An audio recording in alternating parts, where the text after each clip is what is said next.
Olá, querida turma do 7º ano da Escola Cristã Eduardo Miller, eu sou o professor Rodrigo. Estava com saudade de vocês. Espero que vocês tenham aproveitado muito bem as férias de vocês para ficar em casa, se divertir, se distrair, principalmente dar aquela lida no conteúdo que ficou atrasado, não é mesmo? Aproveitado para se lembrar das nossas aulas e o que vocês aprenderam e, se possível, ter aplicado um pouquinho disso, durante o dia a dia de vocês.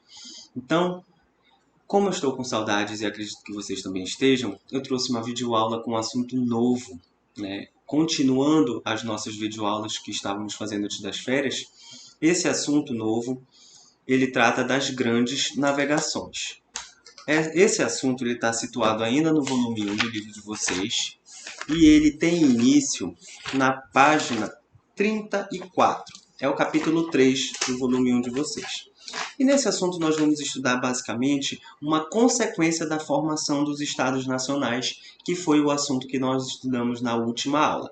Lembrando que todos os vídeos que eu produzi para vocês estão disponíveis no canal do YouTube e também através do aplicativo Clipe Escola. Vamos lá. Toda vez que nós vamos estudar um assunto novo, nós fazemos 3 perguntinhas. A primeira pergunta é: onde aconteceu esse assunto que nós estamos estudando? Bem, especificamente, vão ser alguns países que vão estar relacionados nesse nosso assunto. Quais são? Portugal, Espanha, Inglaterra e Holanda. 4 nações que estão localizadas no continente europeu. E o período histórico? A pergunta: quando? Durante os séculos 15 e 16, que são compreendidos entre os anos 1401 até 1600, ok? Então, durante esse período de aproximadamente 200 anos, vão proliferar, vão aumentar as expedições marítimas para outros lugares do globo. E aí é que eu pergunto, em que contexto esse assunto chamado grandes navegações está acontecendo? Ele está acontecendo justamente no contexto da formação dos Estados Nacionais na Europa. Então, lembrem-se que a constituição dos países na Europa, que foi o assunto da aula anterior, está intimamente ligada a esse novo assunto, que é as grandes navegações. O mercantilismo é a política econômica em voga na na Europa, e essa política econômica vai influenciar fortemente o contexto das grandes navegações. Lembre-se da última aula, o que é o mercantilismo? Praticamente é a busca por metais preciosos, a busca por produtos para serem vendidos na metrópole, na Europa, a conquista de novas terras, a balança comercial favorável, ou seja, comprar menos e vender mais, para obter sempre mais lucro. É uma política baseada no lucro através do mercado. Então, tudo que é necessário para o mercado. E lembre-se, o que é que se faz no mercado? O comércio. Um produto que é trocado pelo dinheiro. Então, para ter uma boa prática mercantilista, uma boa prática comercial, eu tenho que ter produtos bons e dinheiro. E como se conseguia dinheiro nessa época? Através dos metais preciosos, através das moedas de ouro, de prata, etc. Então esse é o contexto em que os países vão começar a se lançar para explorar novas terras em busca de ouro, em busca de novos produtos, especiarias, novas terras. Calma lá, a gente vai já ver isso com mais detalhes, tá bom? Por hora a gente já entendeu onde, quando e em que contexto. Já na página 35, nós temos o tópico contexto das grandes navegações. E nesse tópico eu trago para vocês o mapa das navegações, como elas ocorriam durante o século XIII, ou seja, nos anos de 1200 a 1300. A principal, se a gente notar para esse mapa aqui no canto superior, a gente vai perceber que tem várias linhas, e essas linhas percorrem tanto a parte terrestre quanto a parte do mar. Mas esse mar que está sendo explorado ali, por qual perpassa certas linhas, é um mapa retratando o mar Mediterrâneo. O que isso me permite entender?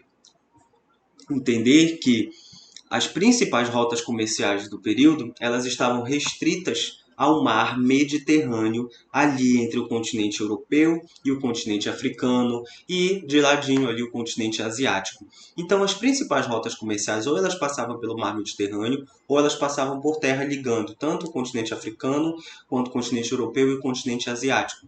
Então em torno dali é que era o grande centro comercial do mundo medieval, não é? Nos anos 1200 a 1300 nós estamos falando da Baixa Idade Média.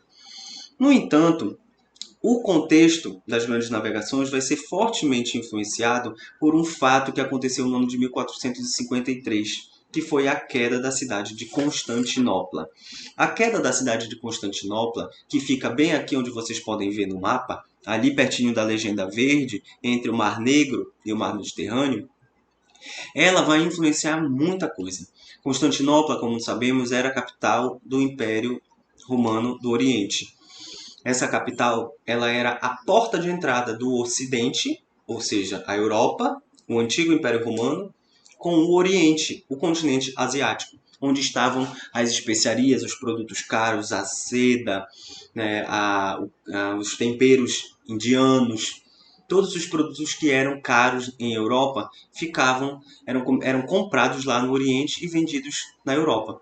E Constantinopla era a porta de entrada, era uma cidade que abrigava muito desses comerciantes, onde muitos europeus iam comprar e muitos orientais árabes iam vender.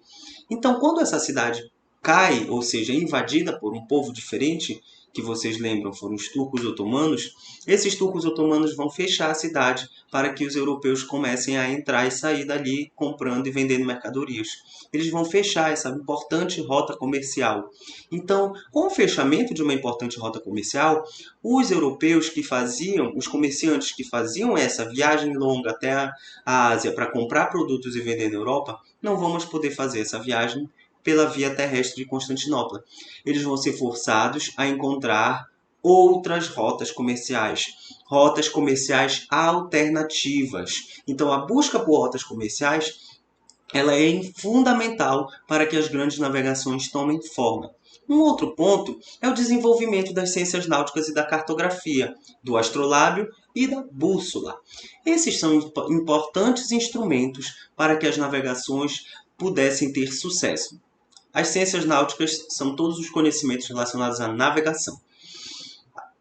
Eu trago aqui uma imagem abaixo do mapa que ela ilustra, ela é uma representação, uma gravura de homens sábios que estão a serviço da ciência e eles estão estudando um globo terrestre, entendendo como a Terra se comportava, como era a geografia da Terra, principalmente dos oceanos. E atrás, ao fundo dessa imagem, vocês veem que tem várias caravelas. Então, eles eram estudiosos que estavam se orientando para entender como navegar, como melhor aperfeiçoar as navegações. E no mapa acima, vocês veem que a navegação, até antes desse contexto que estamos estudando, século XV e XVI, ela era restrita ao mar Mediterrâneo. Ela era feita toda em mares fechados.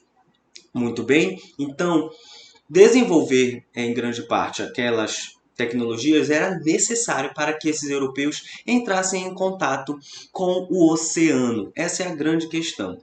E entrando em contato com o oceano, eles acreditavam que iriam encontrar o quê? O Oriente, ou seja, o lado, não é? O lado de lá, o lado leste do planeta, onde ficava a China, que fornecia a seda, onde ficava a Índia, que fornecia as especiarias, onde ficavam muitas coisas que para os europeus ainda eram desconhecidas, ok? Antes da gente entrar no contato com o Oriente, vocês têm uma atividade na página 37.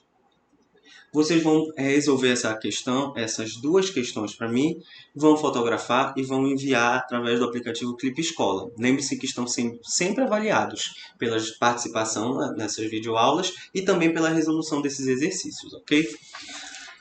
A página 38 traz o tópico contato com o Oriente. O contato com o Oriente ele foi marcado primeiro por especulação. Pensem comigo, um local que é desconhecido por vocês. Ele vai poder ser facilmente identificado? Sim ou não? Se vocês não conhecem esse local, vocês vão conseguir encontrá-lo de cara? Vocês vão conseguir saber como ele é sem conhecê-lo? Provavelmente não. Então, como vocês vão utilizar para entender esse local se vocês não têm nenhuma fonte para entendê-los. Muito disso vai ser utilizando a imaginação. Então, naquele período onde nós não tínhamos a tecnologia da internet, a tecnologia do telégrafo, do telefone, não é? As lives, o YouTube, esses canais de informação que nós temos hoje, televisão, por exemplo, era impossível saber como era lá do outro lado do mundo. Hoje nós sabemos que basta a gente acessar um site, basta a gente procurar no YouTube, que existem milhões de informações disponíveis sobre como as pessoas vivem em outros países. Mas isso não era a realidade do século XV e XVI. Então esse contato com o Oriente, ele se deu muito recheado de um imaginário, ou seja, ele era feito através de imaginação. Claro, existiam algumas pessoas que tinham ido ao Oriente, e vocês podem ver aqui no final da página 38, que um deles foi o viajante Marco Polo, que viajou no século XIV para o Oriente e trouxe muitas histórias. Claro, essas histórias nem sempre eram verdadeiras. Então, o contato com o Oriente ele perpassa pela busca por caminhos alternativos para se chegar até ele. Né? Ele é motivado para que as pessoas parem de andar pelas cidades conhecidas e vão buscar outros caminhos para chegar lá, porque não podem mais passar por Constantinopla, que era o local conhecido. Agora, os relatos dos viajantes europeus, como Marco Polo e outros, forneciam alguma informação, alguma coisinha ali que dava para saber. Mas muita dessa informação era fantasiosa, porque se uma pessoa viaja até um local e o resto da turma não conhece esse local, essa pessoa que viajou vai poder aumentar ou diminuir as verdades que ele encontrou ali, não é verdade? Será que uma pessoa, provavelmente a gente vê assim, é muito comum nós vermos os nossos colegas contando vantagens sobre algum episódio que eles participaram, não é? Eles nunca vão dizer que foi ruim, sempre vão contar algo positivo, vão aumentar um pouquinho, exagerar. Então isso era muito comum na Europa, onde as pessoas não tinham acesso amplo à informação. Quem viajasse ao Oriente ia voltar de lá contando histórias que as pessoas com certeza iam querer saber. E era muito comum ele aumentar um pouquinho aquela história, torná-la um pouquinho mais fantasiosa para ela ficar mais interessante. Mas nem sempre aquilo diz que é verdade. Então, a permanência do imaginário medieval vai ser característica desse contato com o Oriente. A imagem que vos trago aqui, que está também presente no livro de vocês, ela está mostrando a presença de diversos monstros dentro do oceano. Então acreditava-se muito que monstros habitavam esse oceano e por isso era muito difícil chegar até o Oriente. Era perigoso. Isso freava muito dos viajantes quererem entrar em contato com aquele lado do planeta. Se vocês apontarem a câmera de vocês para esse QR Code que está logo abaixo da imagem na página 38, vocês vão ver um filme, um pequeno vídeo falando um pouquinho mais para vocês se aprofundarem, tá bom? Mas nessa videoaula vai seguindo e na página 39 vocês têm mais uma atividade para me entregar. Não se preocupem, eu vou listar no aplicativo todas as atividades que vocês têm que me entregar. Vocês estão sendo avaliados, lembre-se, os 3 pontos que vocês compõem a segunda avaliação de vocês vêm dessas avaliações, ok? Então eu espero que vocês me entreguem resolvidas. Qualquer dúvida, podem tirar comigo, tá bom? Através do aplicativo Clipe Escola. A próxima página, que é a página 39, aqui abaixo, ela traz o tópico viagens marítimas, um projeto para os europeus. E eu trouxe aqui um diagrama para mostrar para vocês como é que esse projeto se constituía. No centro, trago viagens marítimas, que era o empreendimento, era o que os europeus estavam realizando. Só que essa realização ela tinha diversos interesses. E eu trago aqui 4 deles que são fundamentais para a gente entender por que os europeus estavam investindo tanto em tecnologia de navegação, investindo mão de obra, tempo, dinheiro para encontrar novas rotas comerciais. O primeiro dos aspectos é a conquista das terras e de metais preciosos. Era muito importante ter mais terras para plantar, para colher, para criar animais e gerar riqueza, e também para procurar os metais preciosos que estavam acabando na Europa. O ouro, a prata, o níquel, o cobre. Então esses metais serviriam de moeda para ser trocada e as terras poderiam fornecer alimentos, poderiam fornecer riquezas. Né? Lembre-se que estamos na transição do período feudal para a Idade Moderna. Então as terras ainda têm muita importância. Logo ao lado tem a busca por novos mercados consumidores para quem? Para a burguesia. Ora, gente, a burguesia é a classe que detém o poder econômico na Idade Moderna. Então, essa classe que tem muito dinheiro, ela precisa continuar tendo muito dinheiro. E se eles são comerciantes, eles precisam mais pessoas comprem os seus produtos. Então, navegar por lugares antes desconhecidos vai também de encontro aos interesses dos comerciantes burgueses que queriam mais mercado para eles, mais possibilidades de venda. Pensem como um mercador, um comerciante precisa abrir novas lojas. Ele precisa abrir uma loja em cada bairro para poder atender ao máximo, ao maior número de pessoas. A atração de novos fiéis para a Igreja Católica também interessava muito através das viagens marítimas. A Igreja também tinha seus interesses, encontrando terras desconhecidas, estabelecendo contato com pessoas que ainda não conheciam a religião católica, ia ao encontro dos interesses da Igreja Católica, pois ela sempre deseja que mais pessoas aceitem a fé cristã, a fé católica. Fora isso, o financiamento do aparelho estatal está relacionado a tudo isso. Porque se eu tenho um país, como nós vimos na aula passada, um país exige que eu pague o salário do governante, do funcionário do país, pague o salário do exército que vai defender as fronteiras daquele país, enfim, os impostos, tudo isso gera dinheiro. Então é preciso, sim, se lançar ao oceano, se lançar a novas rotas por meio do mar, por meio do oceano, para conseguir financiar esses países que estão muito novos, ainda precisam se firmar economicamente, ok? Essa questão, esse slide é muito importante para as próximas questões das atividades e para a prova de vocês. Total atenção nesse ponto, ok? Vamos passar para a página 40, que vai tratar agora de por que os portugueses foram os primeiros a se lançarem pelas viagens marítimas rumo ao oceano, rumo ao desconhecido. Então trago aqui 3 motivos. O primeiro, porque Portugal foi a primeira nação a se lançar rumo ao oceano. Porque a localização geográfica deles ela facilitava isso. Portugal está situado bem próximo do Oceano Atlântico. Então, a costa de Portugal dá acesso ao oceano. É diferente de um país que está distante. Para que ele se lance ao oceano, ele precisa ainda passar por muitas terras até chegar ao oceano. Portugal não tinha esse problema.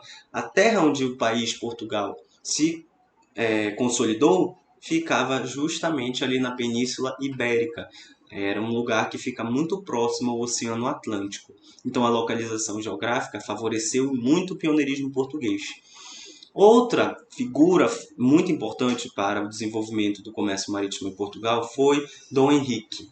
Foi o irmão do rei que, impossibilitado de conseguir chegar ao trono, porque era o irmão mais novo, ou seja, ele não ia ser herdeiro do trono de Portugal, ele começou a perceber que, se aliando à burguesia mercantil, ele ia conseguir muito poder, prestígio, dinheiro e ia também favorecer muito a sua família continuar no poder. Então, o que fez Dom Henrique? Se aliou à burguesia mercantil marítima e ajudou essa classe, esse grupo de pessoas, a desenvolver mais o comércio marítimo, a desenvolver as ciências de navegação, a fim de se lançar por novas rotas marítimas. O Dom Henrique também está no centro de uma certa história mitológica, que é o mito da escola de Sagres. Conta-se, através de alguns relatos, e é aqui presente no último parágrafo do livro de vocês, da página 40, que Dom Henrique teria construído uma escola de navegação nas terras de uma certa ilha de Portugal. Isso, obviamente, é um mito, não existem registros arqueológicos sobre isso. Existem escritos, relatos de viajantes sobre a existência. O que na realidade existia era que Dom Henrique havia fundado uma vila em uma ilha e aquela vila servia de entreposto, servia como um local de paragem, de pausa. Os navegantes ali passavam, eles tinham como dormir, comer, comprar equipamentos e esperar que os bons ventos pudessem levar as caravelas deles para os seus destinos. Então, Dom Henrique favoreceu muito a navegação em Portugal e isso começou a expandir. Isso faz com que Portugal se lance primeiro ao oceano e conquiste vários objetivos. O primeiro deles foram as feitorias na África e na Ásia. E eu trago aqui esse mapa aqui acima, ele mostra cada traço desse é o trajeto que foi realizado por um navegador através de Portugal. Nem todos eles eram todos eles eram portugueses, desculpa. 4 navegadores portugueses, cada um deles fez o seu caminho através dos mares. Então vamos começar aqui pelo mais famoso, que é Pedro Álvares Cabral, é o traço azul. Vocês estão vendo que ele saiu de Lisboa, parou no Brasil, em Porto Seguro, e seguiu viagem pela África, até chegar em Calicut, na Índia. Percebam que o destino deles sempre são as Índias, pois as Índias já eram um destino conhecido por ter muitas riquezas, por ter ouro, pedras preciosas, especiarias. Então lá os portugueses iam para buscar pedras preciosas e especiarias. Quem abriu essa rota foi Vasco da Gama, um importante navegador português. Ele foi o primeiro a navegar de Lisboa até a Índia. Ele está representado nesse traçado aí amarelo. Também tem Bartolomeu Dias, que foi até o Cabo das Tormentas. E por onde esses navegantes passavam, eles iam passando por cidades do continente africano, chegaram a passar por cidades brasileiras, não é? Conheceram o continente americano da América do Sul, onde hoje é o nosso país, o Brasil. E onde eles passavam, vocês podem ver que tem uma legenda aqui embaixo desse mapa. Ela diz respeito a feitorias. O que são feitorias? Feitorias eram locais que os portugueses estabeleciam um posto comercial. Eles chegavam lá nesse posto, eles deixavam alguns portugueses ali para criarem um local onde eles pudessem comercializar. Pensem comigo. A feitoria funciona da seguinte forma. É como se fosse uma casa, uma construção, em que lá ficavam alguns portugueses que compravam os produtos da localidade e quando o navio passava, ele vendia para o navio. Então essas feitorias elas tinham o objetivo de comprar ouro, escravos, pedras preciosas e especiarias e enviar aos navios quando esses navios passassem com destino à Europa. Porque lá na Europa esses produtos iam ser vendidos e muito caro e iam gerar riquezas para o país. Logo, Portugal, por ter sido o primeiro a se lançar nessas navegações, ele vai ter um monopólio. O que é um monopólio? O monopólio é quando uma só pessoa, uma só empresa detém toda a fatia do mercado. Imaginem que a escola cristã Eduardo Miller fosse a única escola cristã de Coraci. Ela deteria toda essa fatia do mercado de escolas cristãs que existem em Coraci. Mas nisso não existe mais o monopólio. Então a escola, nossa escola, ela ocupa uma parte, né, desse mercado que tem outras escolas. Mas no caso de Portugal, do século XV e XVI, não tinha mais ninguém navegando, ninguém fazendo essas rotas que Portugal estava fazendo. Vocês vão ver logo por quê, não é? Isso foi muito porque Portugal conseguiu resolver os seus conflitos internos e se estabeleceu como um país na frente de todos os outros. Vimos lá a formação dos Estados Nacionais. Portugal e Espanha saíram na frente e se estabeleceram logo como países. Então, por isso, eles conseguiram se lançar antes para as navegações marítimas e estabeleceram um monopólio de um mercado que eles mesmos estavam construindo e descobrindo, que era o das especiarias orientais. Então, isso também vai proporcionar que eles comecem a formar colônias. E nós já vimos isso em estudos amazônicos. O que são as colônias? São terras que estão sendo conquistadas, estão sendo ocupadas por europeus, geralmente, não é? E que esses europeus têm ali nessas terras uma relação colonial, que significa uma ocupação daquela terra, mas como se fosse um pedaço do seu território original. Então hoje sabemos que Portugal estabeleceu colônias no Brasil, criou um pedacinho do Portugal, do país Portugal, dentro do Brasil. E assim ele fez em várias localidades. Então a página 41, onde está escrito Conquistas Portuguesas, vai mostrando o passo todo que os portugueses fizeram, onde eles iam passando, onde eles foram criando colônias. Então grifem para mim ali o primeiro parágrafo todo, o segundo parágrafo e o terceiro parágrafo. Na página 42, antes de nós passarmos, vamos para a página 42, onde mostra uma cronologia das viagens marítimas portuguesas. Quando foi a primeira viagem e até a chegada de Pedro Álvares Cabral ao Brasil no século XV, final, último ano do século XV. É interessante que vocês dêem uma lida nisso. Não é preciso vocês decorarem, mas isso é para vocês terem ideia das conquistas portuguesas ao longo desse período de 200 anos que marcou as grandes navegações portuguesas. Bem, gente, na página 42 tem outra atividade que eu preciso que vocês resolvam. Ela está valendo meio ponto. Todos que me resolverem essa questão e acertarem terão meio ponto na avaliação, garantido, ok? Essa pergunta, ela trata basicamente dos motivos que levaram os países a se lançarem a essas viagens marítimas. Existem 4 motivos que a gente listou aqui nessa aula e eu vou pedir que vocês se lembrem e resolvam. A segunda questão também é para resolver, está na página 43, ok? Ao final dessa aula, vocês vão lá e resolvam. Bem, a página 43 mostra, já vai falar das viagens espanholas. As viagens espanholas foram um empreendimento tardio, ou seja, os espanhóis se lançaram ao mar já no finalzinho do século XV. Então, eles fizeram isso depois dos portugueses, que fizeram no começo do século XV. Então, a Espanha vai sair em segundo lugar nessa corrida por novas terras rumo ao oceano. Mas existe uma figura muito importante na história das viagens espanholas, que é Cristóvão Colombo. Cristóvão Colombo foi um genovês, ele morava na Itália, e ele foi para a Espanha a serviço dos reis da Espanha porque era um importante navegador e prometeu chegar às Índias através das grandes navegações. Só que o que aconteceu, todo mundo sabe, Cristóvão Colombo não encontrou as Índias, ele encontrou primeiro o continente americano, o qual ele denominou de Novo Mundo, ou Novo Continente. Esse contato do Cristóvão Colombo com os nativos do novo continente fez com que ele encontrasse novas terras que ainda não eram conhecidas pelos europeus. A esse episódio é muito comum chamarmos descoberta da América.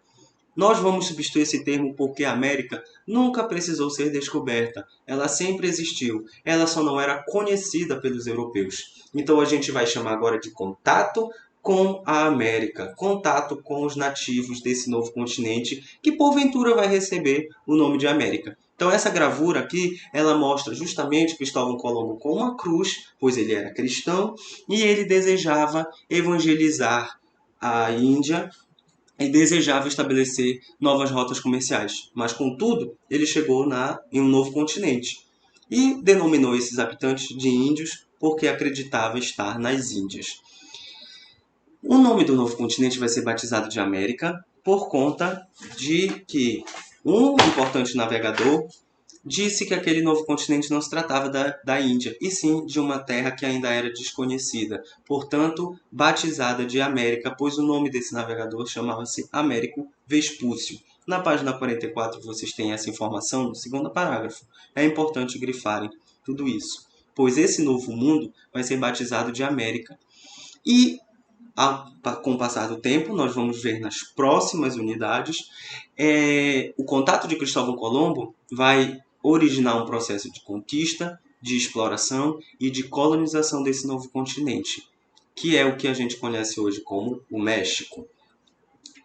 Então, esse contato dos espanhóis vai ser mais estudado profundamente também quando muitos navegadores espanhóis vão encontrar terras aqui na Amazônia, tá bom? Isso é assunto para as nossas próximas aulas de estudos amazônicos. Por hora, compreendam isso aqui. Preciso que vocês tenham bastante atenção na importância das viagens espanholas para o contexto das grandes navegações, ok? Como nós já vimos, os portugueses e os espanhóis vão ser os pioneiros, né, nesse contato, nesse encontro com terras que antes não eram conhecidas.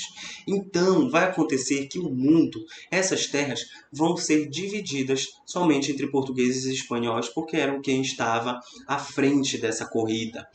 Então, o primeiro do tratado, o que é um tratado? É um acordo. Vai ser feito pelo Papa Alexandre VI. Esse Papa vai editar em 1493, e aqui vocês vão grifando no segundo parágrafo da página 44, onde está mundo divididos entre espanhóis e portugueses. Vocês vão grifar o segundo parágrafo, pois foi o Papa Alexandre VI que editou um acordo que dizia a quantidade de terras que deveria ser destinada à Espanha e a quantidade de terras que deveria ser destinada a Portugal. Então, o primeiro tratado dividia essas terras somente esses dois países. Mas vem cá, só eram esses dois países que existiam na Europa? Claro que não. Logo, vocês podem imaginar que isso vai gerar uma certa disputa. Mas a primeira disputa foi entre Portugal e Espanha. Portugal se sentiu prejudicado por esse primeiro acordo.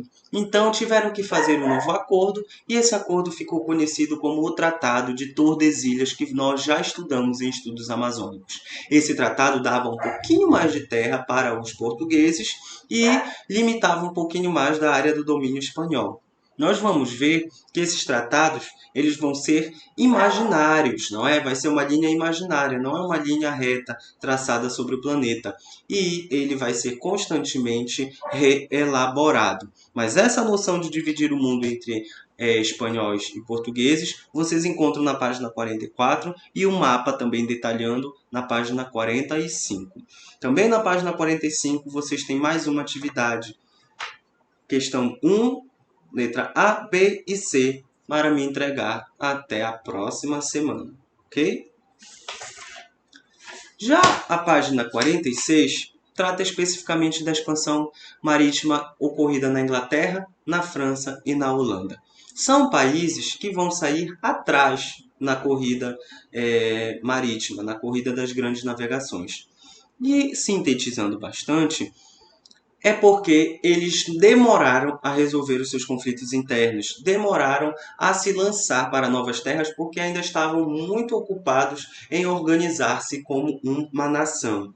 Notem que a França ainda não era tão organizada como uma nação, nem a Holanda era até o século XV. A Inglaterra também estava passando por revoluções que a gente vai estudar apenas no ano que vem, que vão atrasar um pouco essa corrida para buscar novas terras. Então, enquanto os portugueses e os espanhóis estavam conquistando feitorias na África, feitorias na América, feitorias na Índia, os ingleses, os franceses e os holandeses, eles vão precisar primeiro contestar o Tratado de Tordesilhas, porque eles acreditavam que também mereciam terras ali dentro desse tratado, e eles vão utilizar uma prática ilegal chamada pirataria, que é nada mais nada menos que o roubo no alto mar.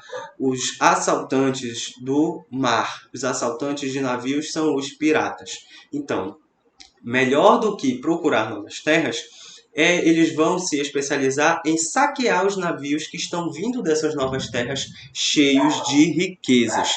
Então, esses três países vão se especializar na pirataria e porque eles estão atrás dessa corrida, ok? Tudo isso está detalhado na página 46 e 47, mas a essência do conteúdo é essa. Então, peço que vocês tenham em mente isso, pois as questões vêm perguntando esse tipo de conhecimento, ok? Bem, nossa unidade vai terminando por aqui. Mas antes da gente terminar, nós faremos um pequeno resumo do que aprendemos através dessa videoaula. O primeiro aspecto é que esse projeto de navegações marinhas, ele vai se iniciar com uma necessidade. Qual é essa necessidade? De encontrar novas rotas comerciais para suprir as demandas dos países que estão se formando na Europa. Bem, lembre-se que a queda de Constantinopla, da cidade de Constantinopla, em 1453, vai ocasionar essa necessidade de buscar rotas alternativas. E a formação dos estados nacionais, a constituição de uma nação, de um país, exige muitos gastos, exige muito mais dinheiro do que antes. Então, os estados nacionais modernos da Europa, ou seja, os países europeus, que estão nascendo nesse período, vão precisar sim burlar essa queda de Constantinopla, ok? E como eles vão fazer isso? Vão investir pesado em navegação. investimento nas ciências náuticas vai possibilitar eles navegarem pelo oceano, que nunca tinham navegado pelos oceanos Atlânticos e Pacífico. Então vão investir pesado em navegação para poder conquistar terras antes desconhecidas. Quem foram os primeiros? Portugal e Espanha foram os primeiros países a se lançarem. E eles, por terem sido os primeiros, vão ter a oportunidade de conquistar muitas terras e estabelecer colônias e feitorias, formando assim um vasto império colonial. Muitas terras fornecendo metais preciosos, escravos, especiarias e ouro para que eles constituam a riqueza do seu país, ok? E importante entender que qual é o legado das grandes navegações para a nossa história hoje. As grandes navegações elas vão deslocar o centro comercial marítimo, o comércio por via mar, vai tirar esse centro que estava localizado no mar Mediterrâneo e vai jogar para os oceanos Atlânticos e Pacíficos. Isso vai modificar profundamente a história do mundo. Por quê?